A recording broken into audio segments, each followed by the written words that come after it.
Kesubos Daf Tzadi Zayin discusses situations in which a woman sells things in order to get money for herself, for her ksuba. There are two mishnayos. The first part of the daf, as well as the first mishnah, discuss when she sells her late husband's property in order to gain money that she deserves because of her mizonos subsidy.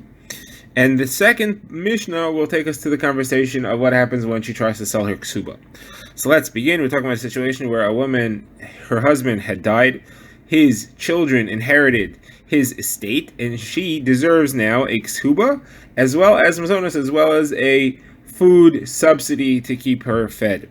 Now she wants to collect the money for the food subsidy. She's apparently having a hard time collecting it. So she wants to sell part of her husband's property, and she wants to take some of the land that belonged to her late husband, sell it, and use the money to pay off her own food subsidy to give herself, to keep to herself for food, for mizonos. So the problem is that if she sells a big piece of land, she's going to end up with too much money. And what happens if she stops being entitled to food in the middle? What happens if she gets married, or if she demands her ksuba, now she doesn't get a food subsidy anymore? So therefore, we have to limit how much she could sell at once. So the Gemara quotes Machlokes between Rav Daniel bar Rav Katina as in the name of Rav Huna against Rav Yehuda.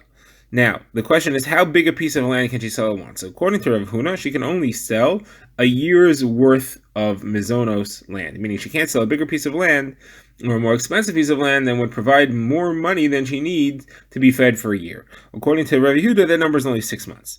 Now, they both agreed, though, that the purchaser doesn't give her all the money at once. He only gives her as much as she needs for 30 days at a time. I'll give her a 30-day lump of money, and that's what she'll use to eat for 30 days. The rest he owes, he'll give it to her the next month. And the reason that we do that is because if she stops being entitled to mizonos in the middle, such as if she gets married, then the buyer will take the rest of the money and give it to the Yisomim. Now, the Gemara says that there is a brisa that agrees with each of these opinions. The Gemara quotes the brisa. One is exactly like Rav Huna, that the number is a year. One is exactly like Rav Yehuda, the number is 6 months. And the Gemara says that a meimar paskin halacha l'maisa like Rav Yehuda 6 months. Rav Ashi asked, what about Rav Huna's psak? And he said, l'shmili, meaning I don't hold of it.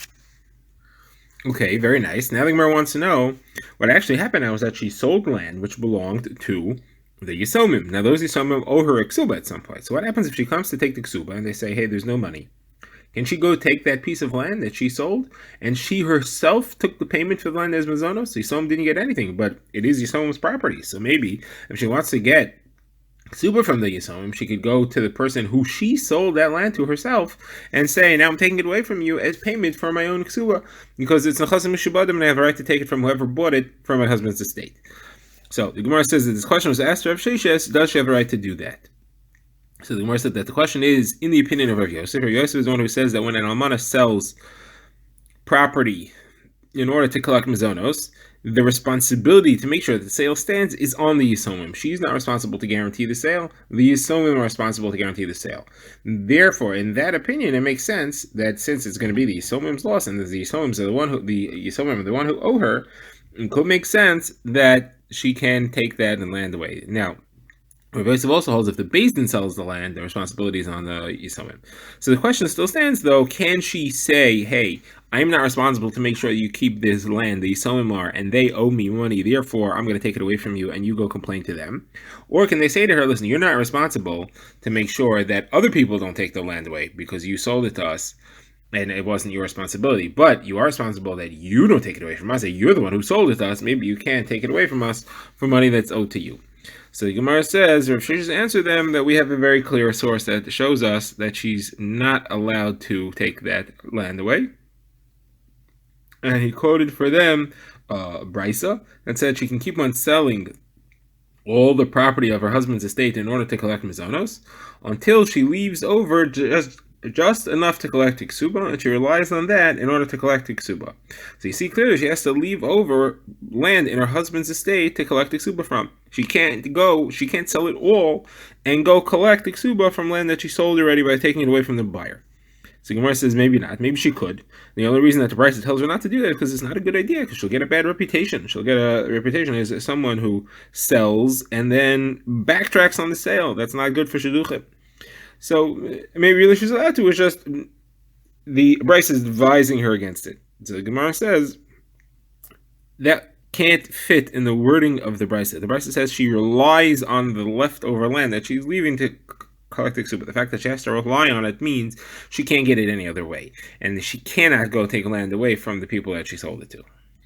The Gemara now discusses a general question in the rules of when land is sold. The Gemara says, what happens if somebody sells land because he needed the money for a specific thing? Rashi says, for example, he wanted to buy something.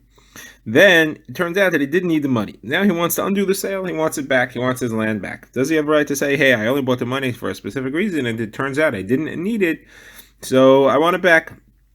So the Gemara says, let's try to bring a proof to this. And the Gemara says it was somebody who sold land to Rav Papa because he needed the money for something. He needed the money to buy cows. And in the end, he decided he doesn't need the money to buy cows. Either he got cows or the seller didn't want to sell the cows. So Rav Papa returned the land to him. So the Gemara says, so you see that the sale is canceled if you bought it for a specific reason and the reason never materialized. So the Gemara says that's not a proof. Could be Rav Papa did beyond the letter of the law. Just because he did something doesn't mean he was obligated to do it. He knew that was the situation. He wanted to help the guy out. The Gemara says, okay, second story. There was a sudden spike in food prices in the city of Nahar. All of a sudden, the price of wheat spiked to enormous amounts, and everybody was hungry. It was like a famine. So they all sold their houses. And then what happened was the market was flooded with wheat. So Rav Nachman said they can all get the houses back. They all have a right to claim that they only sold the house in order to pay for wheat, and then it turns out that they didn't need it. So there you see that the halacha is that you sold something for a specific reason, the reason never materialized, you can cancel the sale. So Gemara says, no, that's a different situation. There, it wasn't that they want to backtrack on a sale that was fairly made. They only made the sale under false pretenses. They made the sale because they thought there was a shortage of wheat. It turns out that the ship got stuck in floodwaters on the river and it couldn't get through. And that's why it was held up. As soon as it cleared, they were able to make the sale. They were able to get food. Had they known about the ship coming just temporarily stuck, they never would have made the sale. So it was based on a false assumption. Now, if they made it because they knew the situation and they wrongly thought that this means I'm going to have to need money, and then it turns out they were able to handle the same situation differently, then there's no excuse. Here, they had misinformation. It was based on misinformation. There, you get to ask for the sale to be reversed. So the Gemara says that Rabbi Bar Shmuel said to Rav Nachman, if that's correct, then nobody's going to buy land from these people again, because they're afraid the sale is going to get reversed on me. They said, what do you mean? It doesn't happen all the time that a ship gets stuck somewhere. So he said, yes, it does. It happens often in Nahar. Ships get stuck and people make a mistake like that. So he wanted to therefore say that can't be the psak, that can't be the reason. And the reason has to be because we allow a sale to be reversed if it is based on a need that didn't materialize. That is uncommon, and that makes sense that we should allow, because that's not going to mess up people's credit and their ability to sell in the future. So the Gemara Halacha L'Maisa is that you can reverse a sale that was made for a specific need that never materialized. Now we get our next mission, which discusses if an almana if she is required to go to the Beis Din in order to sell her late husband's property to collect. So Gemara says it depends if she's an almana min ha'irisin or an almana min ha'nesuin, because an almana min ha'irisin is just trying to collect the ksuba, and almana min ha'nesuin is trying to collect the ksuba as well as her mizonos. Mizonos, we cannot make her sit and wait for the court to move. In the meantime, she has nothing to eat. So therefore, if she's min ha'nesuin and she's using it for mizonos, she has a right to sell it without waiting for the court to move. Everybody agrees to that. If it's min ha'irisin, she's just trying to collect the ksuba, so there's no emergency. She's not hungry. So there you have a machlokas between the Tanakama and Rabbi Shimon in this Mishnah. The Tanakama says she still doesn't have to wait for the Beis Din. She can tell it without a Beis Din. Rabbi Shimon says, no, a situation like that is not an emergency. She should wait for the Beis Din. She should go to Beis Din and get the Beis Din to sell her late husband's property in order to collect money to collect her ksuba. The Gemara now begins, and the Gemara wants to know what's Takam Shana in the Tanakama. Why should the halacha be that if she's only collecting a ksuba, like if she's min ha'irisin, why should she be able to do it without the Beis Din? What's the emergency? So the Gemara has a machlokes hamarim what the pshat is. There's the opinion of Ula that it's mishum china, which means that Chazal were metaking that it should be easy for her to collect her money because otherwise women will be reluctant to get married. There's the opinion of Yochanan says it's not about Takanas Chazal, it's the husband's wishes. He does not want his wife to have to schlep to court. We have a rule, Ein Adam Rotzah Shetizbaz Ishto Bevezdin. The late husband would not have wanted her to have to go to court. He would have wanted her to have the ability to sell the property to collect her ksuba without having to schlep through Beis Din. So Gemara says, what's the practical difference between the two? The difference is if the lady is divorced. A woman who's divorced, whether it's an erisin or an asuin, only gets a ksuba. There's no mazonas for a divorcee. Now, she would be entitled to the takanas chazal that she should have an easy time collecting her ksuba. Chazal want to make sure that women are happy to get married and that they are not hesitant to collect what they deserve. However, you can't say that the husband would not want her to have to go schlep to court to collect. The husband already divorced her. So the Gemara therefore says that's an example, that would be a halachic difference between the two. Says the Gemara, great. In our coming up Mishnah, we have a clear statement that says that if she's a grusha, she has to go to Beis Din. So that clearly shows that the reason must be because of bizayon, because the husband doesn't want. And in the case of the grusha, the husband doesn't mind. So we clearly see, like the opinion of Rabbi Yochanan. The Gemara says not necessarily. The coming up Mishnah could be Rabbi Shimon. Rabbi Shimon holds that everybody has to go to Beis Din to collect the ksuba. Even in Amanamana Erison has to go to Beis Din to collect the ksuba. How do you know that this is a Tanakama? And he holds like Rabbi Yochanan, maybe it's Rabbi Shimon. So Gemara says, if it be Rabbi Shimon, why is it repeated? We already know that Rabbi Shimon says the woman who's just trying to collect the ksuba has to go to Beis Din. Why would the next Mishnah say that the same thing is true if she's a grusha? That's the same exact case. That's the same it's practically the same case of a situation where she's just trying to collect the ksuba, she's not trying to collect mazonos, and Rabbi Shimon says she has to go to court for that. So if it was just Reb Shimon, why would it be repeated? So the Gemara says, no, there's a reason that it would be repeated. There's a difference between an almanah and an erison who's just collecting a ksuba and a grusha who's just collecting a ksuba. And that is maybe really the reasoning of the Tanakama is mishum chen. And the question is, does Rabbi Shimon agree to that? So the fact that we know in the Reisha that Rabbi Shimon does not agree of chen in the situation where she's an almana min ha'erisin does not mean he would necessarily say the same thing, that there's no chen for an almana for a grusha, because a grusha was actually married, and therefore Chazal are more looking out for her rights, making sure that things are easy for her, because we want her to be encouraged and not hesitant to get married. So therefore, we would more defend her rights in a situation where she was actually married, even if she's divorced, if she was actually married. So therefore, it could be that had the Mishnah not said so, I would have said that Rav Shimon agrees to the Tanakama that a grusha, even though she's only collecting Kesubos, Chazal would be metakein that she have an easy time of it and not have to go to court. I would have thought that way. Therefore, it's an extra chiddush for the coming up Mishnah to tell me that no, even in that case, Rabbi Shimon says, I'm not worried about chen, not mina erison, not grusha mina nesuin. All these cases, she has to go to court if she wants to collect anything. So now Gemara says I have another problem. If you're telling me that it is Reb Shimon, but we have somewhere else where he already said the halacha that a grusha has to go to court, and that's because the way he phrased it is he said kol she'en lo mazonos. Anyone who doesn't get mazonos has to go to court. What is that kol? That's always an inclusive term, including some case. He said that about an almanah and an erison, and the word kol is probably also including someone else, probably also including a grusha. So again, what is that for? It must not be Reb Shimon. It must be the Tanakama. So the Gemara says no, it really is Reb Shimon, and when it says kol, it's not including a grusha. It's including a third case. What's the third case? Who else only gets a ksuba and does not get mizonos? So the Gemara says it's referring to a someone who is safek married, and that is she's a safek grusha, safek almana. That is, her husband threw a get to her. It was a safek if it was chal or not. It was safek was closer to him or closer to her. She's a safek megureshes. Therefore, she's a safek if she's entitled to get mizonos or not. Then he died, so she gets her ksuba. So what's the psak over there? So there, the psak in that case we said is Rabbi Zera says that she is entitled to mizonos, and the reason she's entitled to mizonos is because as long as she's a safek, she can't marry anybody else, and therefore she's still stuck to him. And Rabbi Zera says in that case, the husband still has to pay her mizonos, but that's only true while the husband's alive, because she's still stuck to him and she can't marry anyone else. Once her husband dies, Now, even though she's a suffix whether she was divorced before, now she's definitely not married. She's either divorced or she's an almana. In that case, Rabbi Zera would say that she does not get mazonos anymore, and that's what Rav Shimon is coming to tell me, that this has nothing to do with whether she has to schlep the court or not. This is coming to tell me that in that case she doesn't get mazonos, and therefore Rav Shimon is teaching us she doesn't get mazonos, and according to Rav Shimon's opinion, anyone who doesn't get mazonos has to go to court to force land to be sold to pay off her ksuba.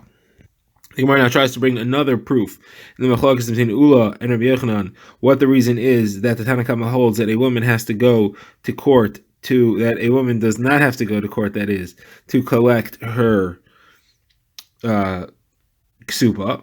So the Gemara says we have a brisa that says that the yorshim of her ksuba also don't have to go to court if they want to sell property in order to collect the ksuba. So this is obviously the opinion of Tanna Kama, because Rabbi Shimon would say that they have to go to court, just like their mother had to go to court. So why does the same thing apply to the Yarshim? So let's try the two reasons. If the reason is because of Chain, that she should be able to marry easily, so that doesn't apply to the Yarshim, because the Yarshim, you don't have to worry about Chain. You don't have to worry about them being able to marry easily. They're not marrying anybody, and the mother's not concerned. She's already gone. She already died here.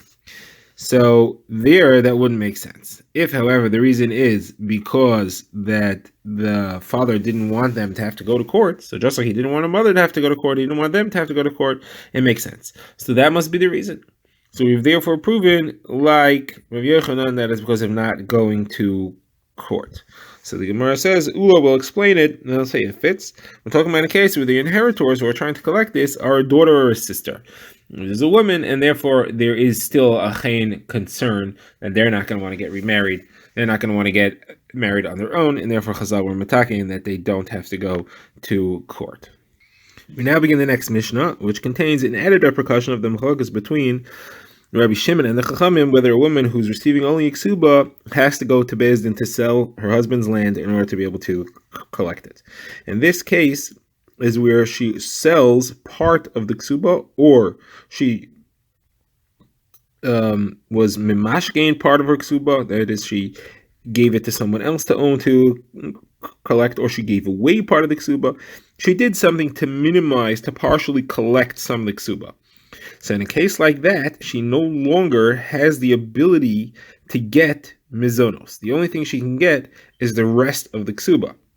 Therefore, this is another example of the case, just like Minha Erisin, where she can't get ksuba, where she can't get mizonos anymore. And the question is, does she have to go to court in order to sell property to be able to collect just the ksuba? So here we have the Tanna Kama, who says that she cannot collect it outside of court. She has to go to court. That is Rabbi Shimon's opinion. The Gemara explains.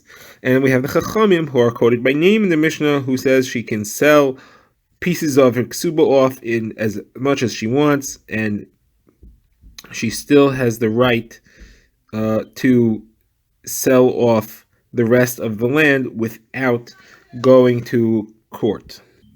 Now, the Mishnah implies not only does she have the right to sell it outside of court, she even has the right to actually collect mizonos. Even though she already sold off or gave away part of the ksuba, she's still entitled to mizonos according to the Chachamim. She did not lose it, like Rav Shimon holds, which would be a second machlokas. Now, the Mishnah finishes with two halachas that we've been discussing earlier. First is when she sells part of the ksuba, or she sells mizonos, or she sells land for the ksuba and for mizonos, she should write into the bill of sale that I'm selling it for this purpose. She should note there what it's for. We've seen earlier in the last daf what the explanation why she needs to do that is machlokas tanaim. And the last thing is what we've just been discussing in the Gemara earlier. A grusha should not sell without the court. She needs the Beis Din there.